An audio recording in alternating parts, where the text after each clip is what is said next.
Assessore Caner, ormai il turismo è sempre più su due ruote, si possono coniugare sostenibilità e qualità?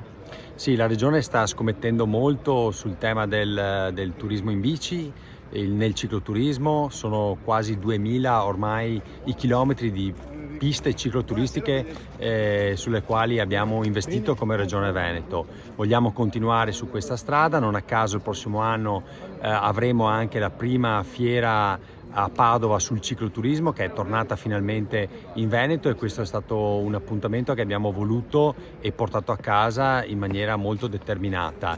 I numeri parlano chiaro, i cicloturisti crescono nel nostro territorio assieme agli eventi sportivi. Non a caso stiamo lavorando molto anche per diciamo, portare a casa i mondiali di ciclocross 2029 che sono stati già assegnati, e con la costruzione del nuovo velodromo nel 2031, grazie all'assegnazione al Trentino dei mondiali su pista, avremo questo teatro anche all'interno della provincia di Treviso. Questo si sposa con ciò che stiamo facendo sulle colline di Conegliano e Valdobbiadene, e quindi sport e turismo è un binomio fondamentale per continuare la promozione del nostro territorio.